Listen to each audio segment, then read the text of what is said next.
Hey guys, welcome back to my channel. So this is the part 12 of the Danish Deception, part 12. If you've not seen the part 1 all the way down to part 11, you need to pause this, go start from part 1. I don't know if I've put this in a series, but in what's it called? Why am I forgetting? Hey, playlist. Jesus, what am I thinking? Hey God, oh. I don't know if I put it in a playlist by now, but I should have because this is up to 25. So I need to put it in a playlist. Yeah, so let's continue. The Danish Deception, part 12. So we are in Denmark at this point, and we just took his dad to the hospital, and I'm freaking out, very worried, don't know what's going on. After the doctors do some testing, they basically determine that he's still dealing with blood poisoning and he has like really high infection numbers, but they're not super concerned. And so we all take a deep breath and we're happy that it's not as serious as we thought it was going to be. And so after a couple days, he's released from the hospital, and it's now time for me to head back to the States. And so obviously I'm feeling all these emotions as I'm leaving. I'm sad because I'm leaving him because, again, we are still very much in love with each other, want to be with each other 24/7. So the goodbyes are still really, really tough. And at this point, I didn't know when he was going to be coming back to Dallas because he had a couple different work meetings going on. And so I fly back to Dallas, and obviously feeling all the financial stress. Like, this is probably one of the roughest moments of our relationship, especially because we weren't together physically. So the day of his meeting with the IRS, I remember I was a big ball of nerves. Like, I couldn't even sleep that night. You have to keep in mind that I go to bed and I wake up knowing that I'm waking up to news. I don't know if it's good or bad.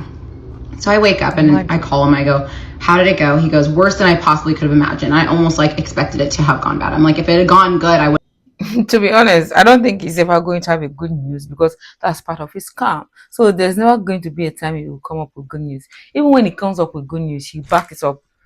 He backs it up with a bad story. Have been more surprised. I'm like, what now? He said, well, they scheduled a second hearing for my business account January 10th. And currently my personal account is also under investigation. So they have put a hold on my assets for the next couple months while they continue to investigate. And there's another hearing scheduled for my personal account in October. So basically they froze his assets and told him that he only had like a specific amount of allowance that he was able to use from his money every single month. And I have never heard anything like this. I've never known anyone that have had their assets frozen, and I didn't know how this worked.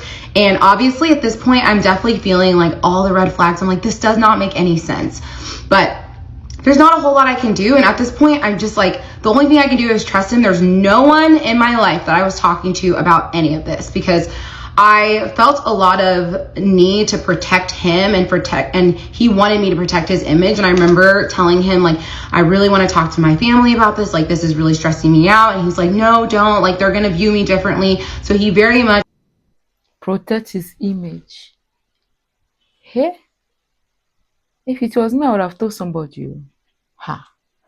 This is why it's good to, like, not like you're in the gospel, have people in your life that you can run to with stuff and they can talk to you. They'll tell you something the whole world doesn't need to hear about it. Reliable friends, we have them.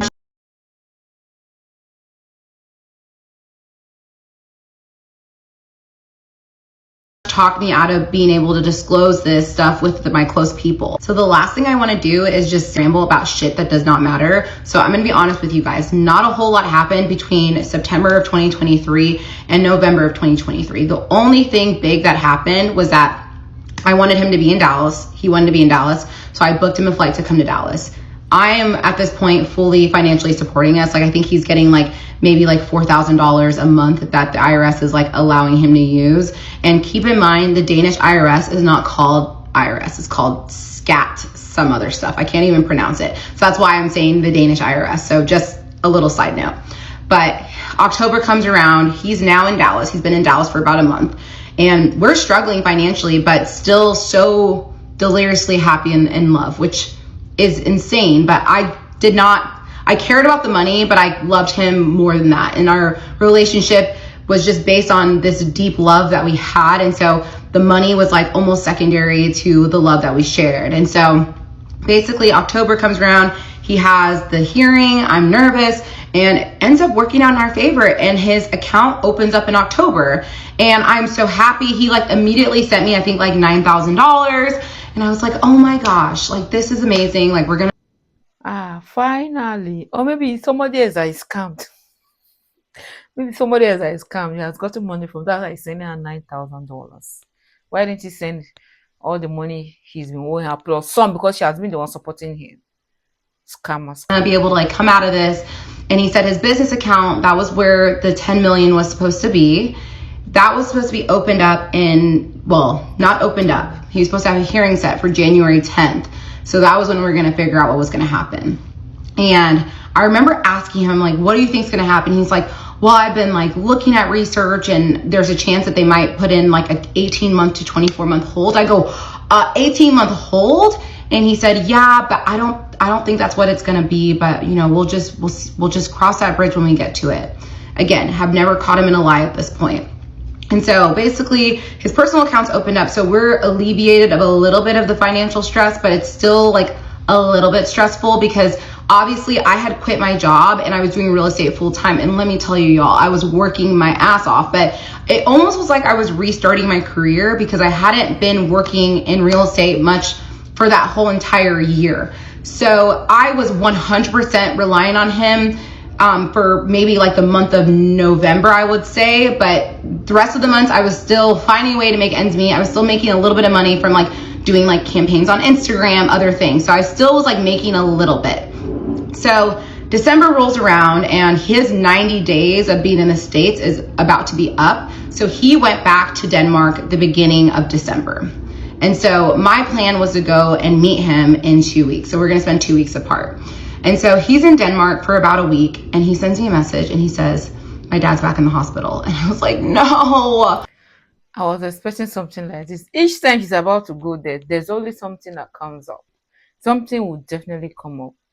If I were her, I would have noticed the pattern. This pattern is too much. No. And so at this point, the plan was for me to go to Denmark and spend Christmas with his family. And this is going to be my first European Christmas. And I was so excited for the Christmas markets and all the things. But obviously, that's not the most important thing. The most important thing is making sure he's okay, making sure his dad gets better. And so I'm going through all these emotions. Number one, I'm missing him. Number two, he's dealing with all of this, and we have each other's location, so I can see that he's physically at the hospital in his hometown, so I can confirm that. And so obviously the plan was for me to come in 2 weeks, and he asked me, he's like, what are your thoughts if I move up your flight for you to come in a week? And I said, obviously I need to tie up some things for work, but I would love to be there for you. And he said, okay, like then let's do that. And so I moved up my flight. My sister was watching my dog, and I leave. And at this point, the plan is for me to be gone for now 3 weeks. I was originally gonna be gone for 2 weeks. Now it's 3 weeks. And we're still feeling a lot of financial stress. But at this point, like I had like 3 deals in the pipeline. So there's money that's gonna be coming in. But obviously we're still stressed out because like money's coming in. That does not mean the money's there. So we were like up to date on like bills, but still 100% stressing out. And so originally, the plan was my ex said that he really wanted to go stay at this hotel called Hotel d'Angleterre in Copenhagen for 1 night before we went to his hometown to like be with his family, because his mom had said, I want you guys to just enjoy 1 day in Copenhagen in the Christmas markets before you come home. And so we were like, okay, we'll do that. And so he hadn't booked any of the hotels or anything. And like the day before I'm flying out to Denmark to go see him, he tells me that he just got charged this huge insurance payment for his 2 apartments. Obviously he sold the apartment complex, but his 2 singular apartments that are rented out, he got hit with an insurance payment, and basically it wiped out like everything he had. So again, I'm annoyed. At this point, I'm just like sensing that a lot of this stuff is just bullshit, but I also am just like, it's the holidays, his dad's in the hospital, so I almost feel bad like coming at him whenever he's already dealing with so much. And he had said that his mom had given him money for like hotels, dinners, things in Copenhagen. She was fully aware of like the insurance payment and the financial position he was in, and she wanted to help. And again, she just wanted us to enjoy Copenhagen for 1 day before we came back. So we take the train back to Aalborg, and a good family friend picked us up from the train station. We went home, we had dinner, and then immediately we go to the hospital, see the dad, and like he looks sick, but he looks like he's like in decent spirits.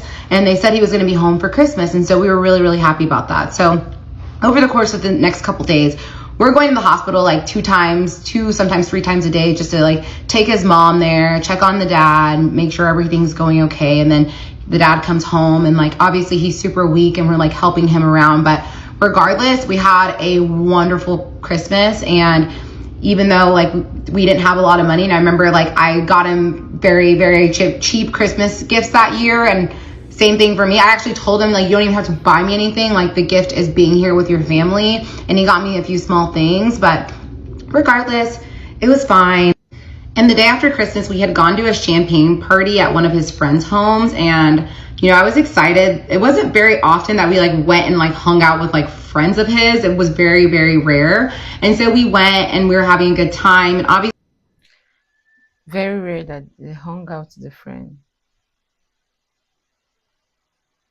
Hmm. I didn't know a whole lot of people that were there, but his best friend, the one that he was with when I met him in Croatia, he was there.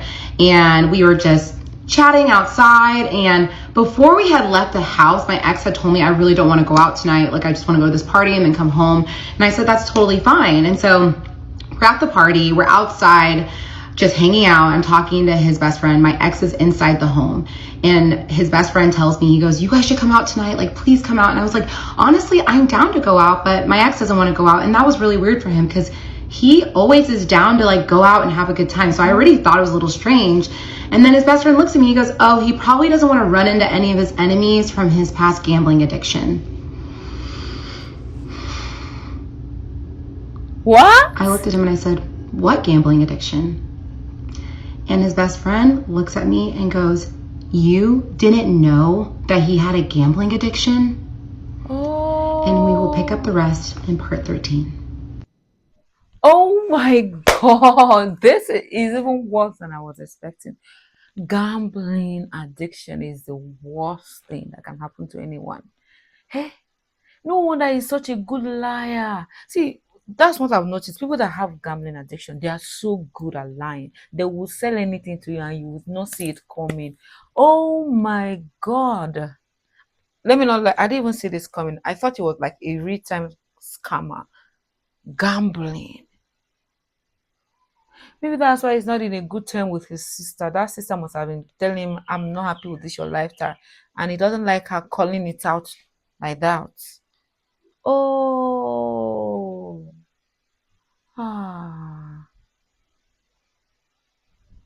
Guys, see you in part 13.